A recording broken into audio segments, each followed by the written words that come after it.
మక్తల్ పట్టణ కేంద్రంలో మహదేవప్ప బలవన్మరణానికి పాల్పడము చాలా రాష్ట్ర వ్యాప్తంగా చర్చ కొనసాగుతుంది. తన యొక్క డెడ్ బాడీని ప్రభుత్వ హాస్పిటల్కి తరలించారు. ప్రస్తుతం ఆసుపత్రి దగ్గర ఆరువరణ ఉన్నాం. మనతో మాట్లాడడానికి మహదేవప్ప భార్య సత్యమ్మ ఉంది అందుబాటులో. వారితో మాట్లాడే ప్రయత్నం చేద్దాం. అమ్మ, ఏం జరిగింది అసలు? ఎట్లా ఏం చెప్పాడు మీకు? పిల్లడబ్బా ఇద్దరం లేచినాం పొద్దున్న 4 గంటలకి. రోజు తానం చేసుకొని గుడికి పోతుండే.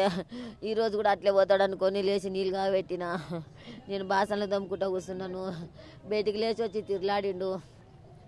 తిరలాడినాక నేను ఇంట్లో పోయి ఊక పండుకునిండేమో. నీళ్ళు కాయినాక లేపుదామని గప్పుగా అయినా బాసనలు దోమి ఇంట్లోకి పోయి చూసేవారకి ఇరబట్టతో ఉరి పోసుకున్నాడప్పా. అంతకు మించి ఇంకేమీ మాట్లాడలేడు. అంటే గత కొద్ది రోజులు కూడా ఒత్తిడి పెరుగుతుంది, ఆయన నామినేషన్ వేసిన పని చెప్తున్నారు. అప్ప బాగానే ఉండడు, బాగానే మాట్లాడి. ఇతర పార్టీ చెందిన నాయకులందరూ కూడా బెదిరింపులకు పాల్పడుతున్నారు. అప్ప మాట బుగులేస్తుంది, నాకు భయం అవుతుంది అన్నాడు. నాకు బుగులు అవుతుందమ్మా, నాకు భయం అవుతుంది అన్నాడు.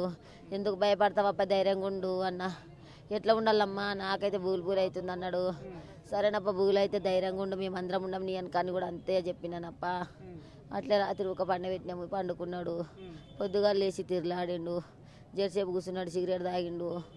ఇంకా మళ్ళీ నిద్రగానే వస్తుంది, ఏం పోయి పండుకున్నాడని నేను ఇట్లా అనుకున్నా. రోజులాగానే ఉంటాడు అనుకున్నా. ఇంత పని చేసుకుంటాడని అసలు తెలియ పైన. నామినేషన్ వేసినప్పటి నుంచి ఇలాగే ఒత్తిడి పెడుతున్నాడు ఉన్నాడు. నామినేషన్ వేసిన కాబట్టి బాగానే ఉన్నాడు, బాగానే మాట్లాడుతుండే, బాగానే ప్రచారం తిరిగినాము. అంత మంచిగానే ఉంది. కానీ నిన్ననే రాత్రే బూలు అవుతుంది అన్నాడు. ఏమిటన్నాడు? నామినేషన్ వేయకుండా బాగా ఒత్తిడి చేస్తున్నారని చెప్పేసి కూడా చెప్తున్నారు. బూలు అవుతుంది అన్నాడు, భయం అవుతుంది అన్నాడు. ఏనికి భయపడతావప్ప అన్నము అంతే. ఇంతకు మించి ఇంకా ఏం చెప్పలేడప్పా, ఇదే మాటనే అన్నాడు. అంటే ఫోన్లో రికార్డ్ ఎవరన్నా మీకు తెలిసి ఎవరన్నా చెప్తున్నారా? అట్లా బెదిరింపులు చేశారా? ఫోన్ గురించి అయితే నాకు ఏం తెలియదు సారు. ఫోన్ తన దగ్గరనే ఉంటుండే. నేను ఒక్కరోజు కూడా ఆయన ఫోన్ తీసుకున్నప్పుడు నా ఫోన్ నా దగ్గరనే ఉంటుండే, ఆయన ఫోన్ ఆయన దగ్గరనే ఉంటుండే.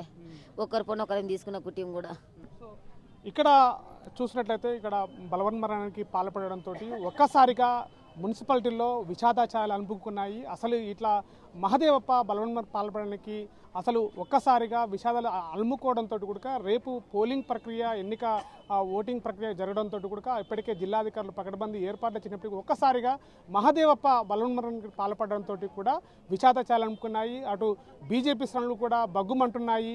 అసలు రాజకీయ ఒత్తిడిల వల్ల కారణంగానే ఈ యొక్క బలవన్మరణానికి మహదేవప్ప పాల్పడ్డారని చెప్పేసి బీజేపీ శ్రేణులు మండిపడుతున్నటువంటి పరిస్థితి కనబడుతుంది. మరోవైపు కూడా ప్రభుత్వ హాస్పిటల్కి బాడీని తీసుకొచ్చారు, ఇక్కడికి చేర్చారు. అయినప్పటికీ కూడా మహదేవప్ప వైపు నుంచి కూడా అందరూ కూడా ఒక్కసారిగా విషాదాచారాలు అలుముకున్నాయి బలవన్మరణానికి పాల్పడంతో. అసలు దీని వెనకాల ఎవరున్నారు? అసలు మహదేవప్పపై ఒత్తిడి తేవడానికి కారణాలు ఏంటి? రాజకీయ కారణాలు ఉన్నాయా, ఇంకేమైనా ఉన్నాయని కూడా పోలీస్ శాఖ అధికారులు విచారణ చేపట్టారు.